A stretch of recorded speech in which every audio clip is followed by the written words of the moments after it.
Howdy folks, hope you're all having a good day, and welcome back to World of Tanks with the mighty Jingles, and today we're featuring a replay submitted by Commander Vader in the Soviet Tier 7 heavy tank that isn't the IS, it's the KV-3.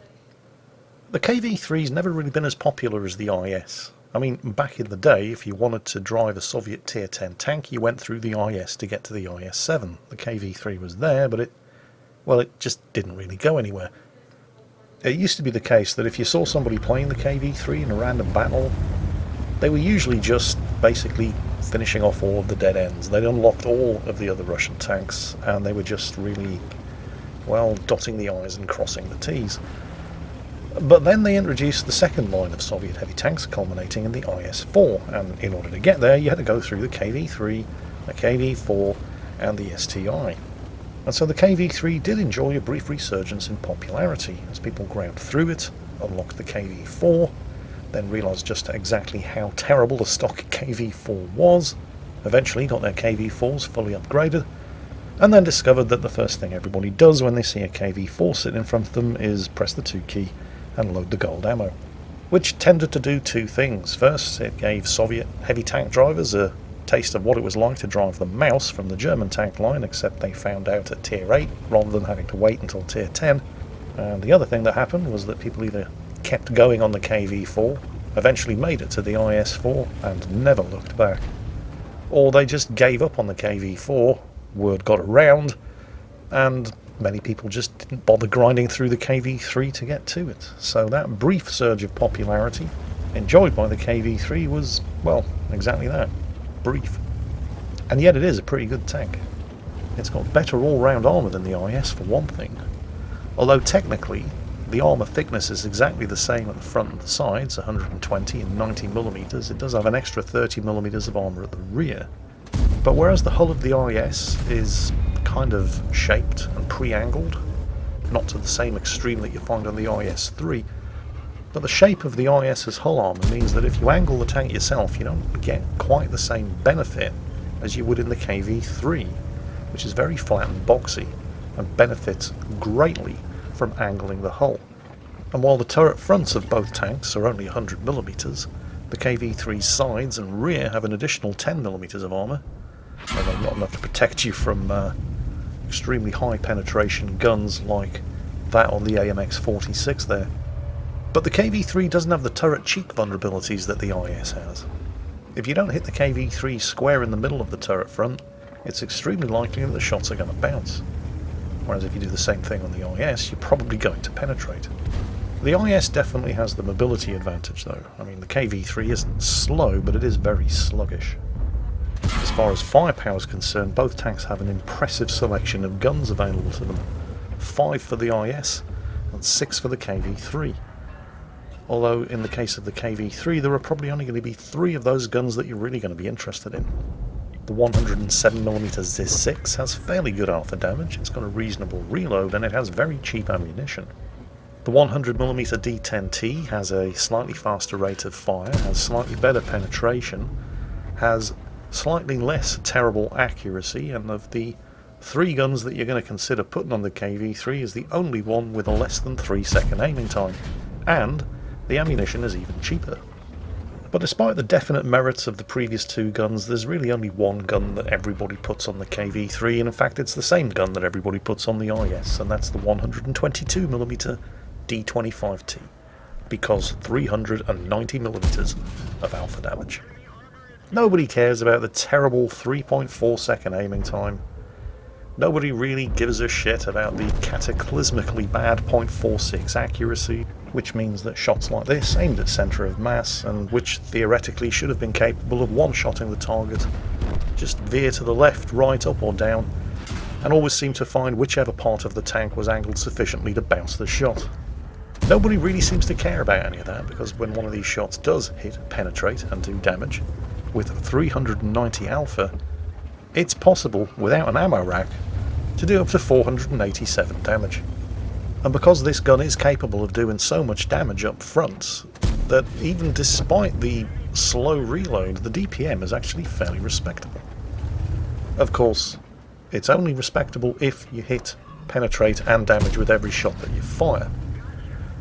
and do 390 damage. If you start missing, or you start bouncing, or you're finishing off targets that don't have that full 390 health remaining, your DPM is going to go into the toilet.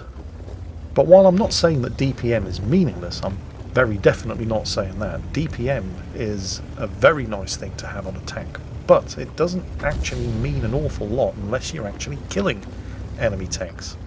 And despite a very rocky start where this gun seemed determined to troll him, Commander Vader is now killing enemy tanks, which is just as well. Come on, Type 62, more skulls for the Skull Throne, thank you. Yes, he is killing tanks, eventually, which is just as well because hardly anybody else on his team seems to think that killing enemy tanks is something they can be bothered to do. And even though Commander Vader has now started to kill enemy tanks, this gun has not finished trolling him. T-34 100, 370 health, 20 less than the average damage of this gun. Naturally he rolls low, leaves him on 8 health, and the failure to finish him off means that Commander Vader has just lost a teammate, although the T-34 100 isn't going to live long enough to celebrate. But don't discount the sheer intimidation factor of this 122mm gun. Observe the enemy T-34-85 who crests the ridge, sees this gun pointing at him, thinks nope, nope, nope, nope, nope, takes the hit and keeps backing off. He's already paid the tax for cresting the ridge, nothing else has a gun pointing at him, but he was so intimidated by taking that 450 damage that even though he'd already paid the price for taking the shot, all he was concerned about was getting back over that ridge, and he didn't even take the shot that he just paid for. Commander Vader basically intimidated him into not shooting at the M44 artillery. Although, to be completely honest, given the positioning of that M44, if the T-34-85 had taken the shot and managed to kill the M44, I mean, look at that. Probably wouldn't have had much impact on the outcome of this match. Because in that position, the only thing the M44 is capable of damaging is himself. Maybe that's in fact his plan, or maybe he's already gone AFK. I mean, who really knows why scumbags do the things that they do, because, well, right now, he's about as much use as an ashtray on a motorbike. I mean, look at that. And I think Commander Vader and his surviving teammate in the T-28 HTC are also very rapidly coming to this conclusion as well. And they're also probably getting very sick and tired of being nickel and dimed to death by the 2 surviving enemy artillery. So, screw the M44. If he wants to sit there being useless and just waiting to die, then he can sit there, be useless and wait to die, all by himself. Commander Vader and the T-28 HTC have other plans. Oh look! Electrical impulses do appear to be at least reaching the brain of one member of the enemy team. Somebody has started to cap. Except, well, while it's not slow, the KV-3 is definitely not one of the fastest machines in the battlefield, and the T-28 HTC is definitely one of the slowest. So it's just a shame for the enemy team that whoever had that brainwave didn't have it 2 minutes earlier, and hasn't been joined by more of his teammates.